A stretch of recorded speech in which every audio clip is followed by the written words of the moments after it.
Olá, povão de Deus, que a paz do nosso Senhor Jesus Cristo repouse em cada coração. Estou aqui de volta no nosso canal para trazer uma poderosa palavra, uma porção sagrada para dividir com você em poucos minutos. Mas antes disso, deixa aquele like, compartilha, se inscreve no nosso canal, passe para o máximo de pessoas esta mensagem. Eu sei que Deus vai falar algumas coisas interessantes para nós. Pois bem, o texto que eu quero compartilhar com vocês é Marcos capítulo 2, do verso 1 ao 12, onde a Bíblia vai dizer para nós que mais uma vez Jesus vai para Cafarnaum. Para uns estudiosos bíblicos, para quem busca um pouquinho dos recursos bíblicos, vai saber que Jesus teve sua sede ministerial em Cafarnaum.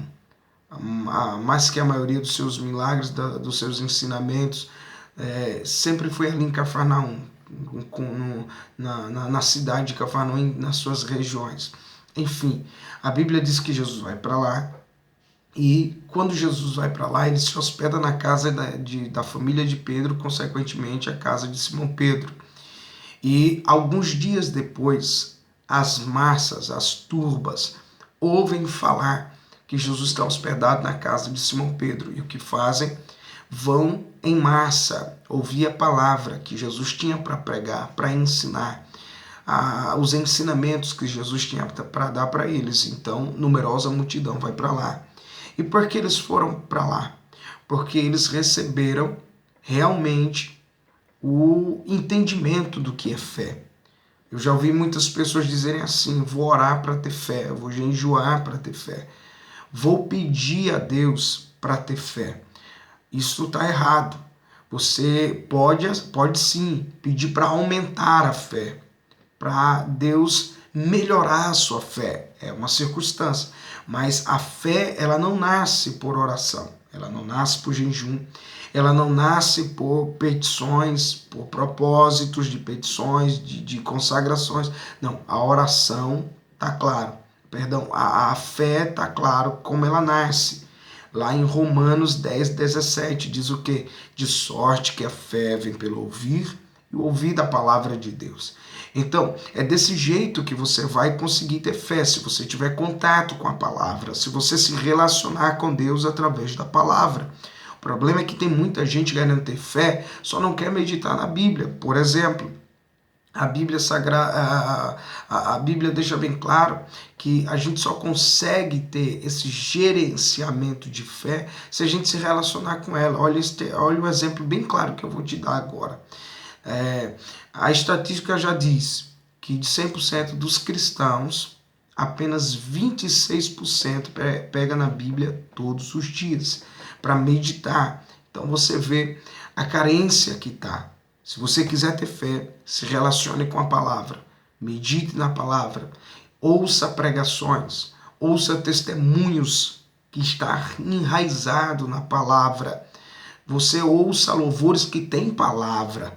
Aí sim você vai conseguir ter a genuína fé bíblica, aquela que está enraizada na palavra. E as pessoas estavam lá por causa disso, porque ouviram falar de Jesus e automaticamente eles alcançaram a fé, e por isso foram atraídos até perto do Senhor, porque quem tem a genuína fé é atraído para perto do Senhor. E no meio dessa circunstância toda, a Bíblia Sagrada vai dizer que 4 homens que conheciam um moço que era paralítico foram até onde Jesus estava, porque sabia que Jesus curava, libertava e restaurava. Então, chegando lá, tiveram um problema. E é bom dizer isso, as casas da Palestina na época de Jesus não tinham janelas. Aí você vê aqui, a Bíblia diz em Marcos 2, estava cheia até a porta. Então você vê que quando eles chegaram lá não tinham espaço para entrar. Só que eles estavam movidos pela verdadeira fé. E o que fizeram? A Bíblia Sagrada vai dizer que eles usaram a estrutura comum que as casas da Palestina tinham na época de Jesus e posteriormente, um pouco depois de Jesus. Como era a estrutura delas? Elas tinham um local específico na parte superior da casa, que era uma espécie de laje, ou um terraço superior, aonde eles utilizavam desse terraço para quê? Para se aquietar do calor, para fazer reuniões sociais e principalmente para meditar e buscar o Senhor. Lembra lá de Atos capítulo 10, quando Pedro subiu meio-dia para orar? Ele usou essa estrutura. Essa estrutura, o acesso para ela, para essa espécie de laje, era numa escada externa. Uma casa que tinha, uma escada que tinha fora da casa. Então, as pessoas subiam por essa escada e tinham acesso a essa laje. Esta laje era feita com uma camada de barro e com esteiras feitas daquelas folhas da palmeira, enfim. E ela sustentada por vigas de madeira. Eles subiram lá, mas para subir lá foi como? 2 puxaram, foram à frente, né, puxando a maca, com certeza enrolaram o moço na maca, e 2 vieram empurrando embaixo, colocaram ele lá em cima. Os 4 sobem, e o interessante é que Jesus está pregando, ninguém sabe o que está acontecendo, até que começam a quebrar o telhado, rasgar o telhado. Depois que rasga o telhado, aí já parou o culto, parou a pregação, todos estão olhando para cima, inclusive Jesus. E a Bíblia deixa bem claro que eles descem o moço. Com certeza, o amarrado ao lençóis, ou a corda, mas nas 4 pontas da maca descem o moço. Quando o moço chega no chão, olha o que acontece. A Bíblia diz: Jesus vendo a fé dos 4, não foi do enfermo, foi dos 4. Vendo a fé deles, esta fé genuína, biblicamente, que é a fé que a gente chama de fé prática, a fé com atitude, a fé com ação, a fé com execução, a fé com a feitura, com o ato, enfim, eles tomando a atitude, eles praticaram a fé. Jesus, vendo a fé deles, disse para um moço que estava enfermo: teus pecados estão perdoados. Escute aí, igreja. Sabe o que vai mover Jesus ao teu favor? É a fé prática.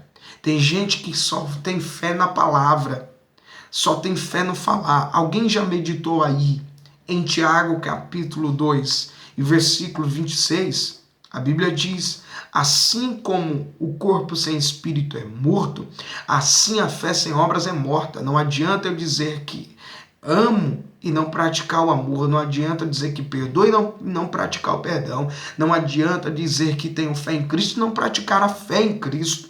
A fé sem obras é morta. Então a fé que agrada a Deus, que gera milagres, é a fé prática. Quando Jesus olhou para eles, a Bíblia Sagrada vai dizer que Jesus viu a fé deles, a fé prática deles, a atitude, a feitura, a ação, o executar. Então, quem sabe o que tá faltando para você receber o milagre de Cristo é isso, a fé prática, a atitude, a ação. Então, tome uma ação, que Deus vai entrar com a reação. Faça, porque Deus vai entrar com providência.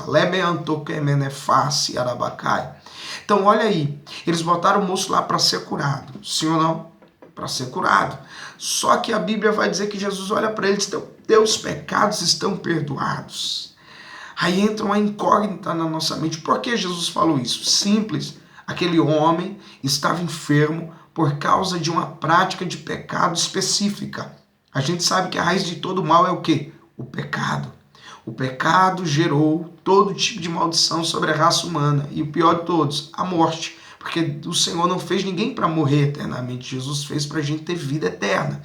Até porque Jesus, ele manifestou o principal plano, que foi dar Cristo para nós. O plano maior, o plano perfeito, o plano que estava antes de toda a fundação do mundo, já pronto e apropriado para nós. Então Jesus Cristo, ele viu que o homem estava nessa por causa de que? Pecado. Então, perdoados estão teus pecados. Um pecado específico que ele tinha praticado de maneira consequente, de maneira constante, ao ponto de parecer ser uma iniquidade, uma prática constante, prazerosa se torna. Enfim, os escribas que estavam ali, os intérpretes da lei, os escribas, não abriram a boca, mas falaram no coração. Quem é esse que pode perdoar pecados? Porque na teologia judaica, erradamente, eles dizem que só Deus perdoa pecados. Isso está errado. Enfim, a Bíblia Sagrada vai dizer que Jesus, ele, sabendo que os escribas tinham murmurado em seus corações, ele revela o que está oculto e diz o seguinte: se ao menos eles terem falado, Amém? Então, a Bíblia vai dizer, Jesus, ele declara, qual mais difícil é? Ou o que é mais difícil? Dizer ao paralítico, levanta-te e anda, ou perdoados estão os teus pecados. Olha o que ele fala.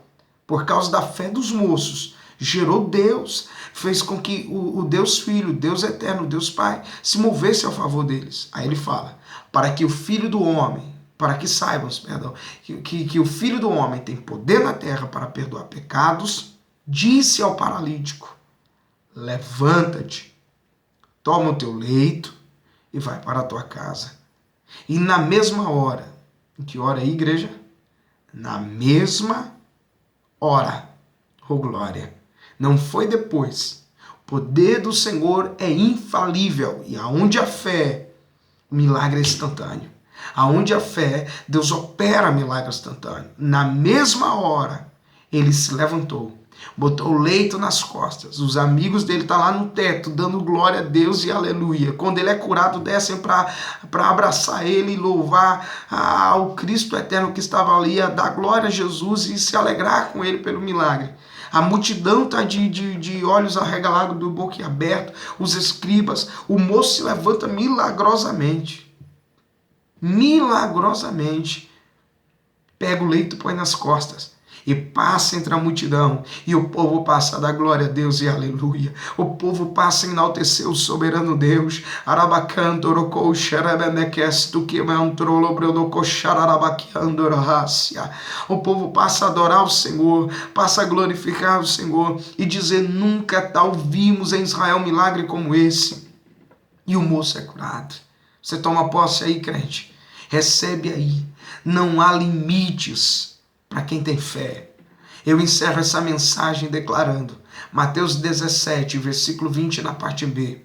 Em verdade vos digo, se tiverdes fé como um grão de mostarda, direis a este monte, ergue daqui para colar e há de passar, e nada vos será impossível. Então, tome aí esta palavra. Se você tiver a fé bíblica, a fé prática, a fé de atitude, você vai alcançar qualquer coisa. Lucas 1,37, porque para Deus não haverá impossibilidades em todas as suas promessas. Marcos 10 e verso 27, a Bíblia diz, respondeu-lhe Jesus, para o homem é impossível, não para Deus, porque para Deus todas as coisas são possíveis. Deus vos abençoe em Cristo Jesus. Receba esta palavra de fé e viva a fé bíblica. Deus vos abençoe em nome de Jesus.